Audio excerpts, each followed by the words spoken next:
Untuk yang ketiga kalinya, majelis hakim yang menyidangkan kasus perkara prostitusi online menunda pelaksanaan sidang. Alasannya, 3 orang saksi yang ingin didengarkan keterangan dalam persidangan itu tak menampakkan batang hidungnya. Perbolehkan seperti itu ya, maksudnya adalah landasan hukumnya bahwa apabila tidak acara pengambilan sumpah maka bisa dibacakan oleh dari penuntut umum, jadi itu ya. Tapi untuk Rilhan Davis itu ya, kita panggil sekali lagi untuk hari Selasa ya, gitu ya. Menurut jaksa, ketiga saksi itu telah berkirim surat yang mengabarkan jika mereka tak bisa menghadiri persidangan tersebut. Alasannya menjalankan tugas kedewanan, ya, sama dengan Bimo juga, karena Bimo kan ajudannya. Terus kalau untuk Rilhan Davis dengan alasan tidak dapat hadir karena ada aktivitas yang tidak dapat ditinggalkan.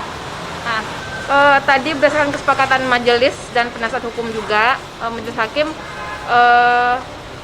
katanya boleh dibacakan BAP-nya karena mereka udah disumpah.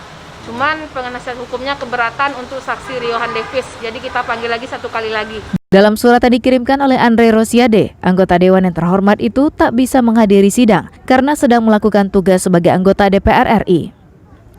Namun dari laman media sosial terpampang aktivitas Andre Rosiade sedang melakukan berbagai kegiatan di Kota Padang sejak tanggal 22 Agustus hingga tanggal 24 Agustus 2020.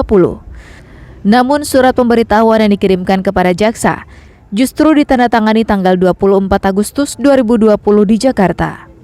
Terkait ketidakkonsistenan tersebut, salah seorang pengamat hukum di Padang menyesalkan tindakan yang dilakukan oleh Andre Rosiade.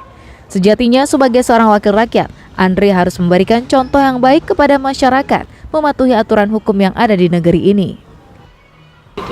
Nah, kalau itu yang dilakukan, tentu publik menjadi bingung gitu kan, apakah ini murni sebuah penegakan hukum atau ini adalah permainan politik gitu. Mestinya seorang warga negara yang baik, apalagi dia adalah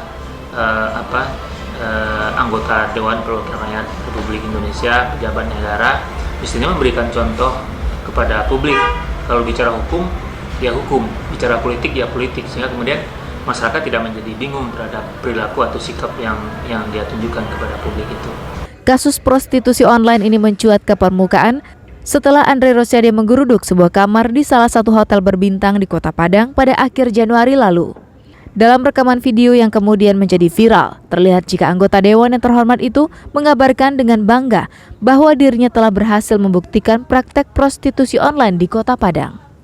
Namun saat kasus ini masuk ke ranah hukum, Andre justru tak memenuhi panggilan jaksa untuk hadir di pengadilan sebagai saksi. Sidang kasus prostitusi online ini akan dilanjutkan pada minggu depan dengan agenda mendengarkan keterangan saksi atas nama RH. Dari Padang, Alfi melaporkan.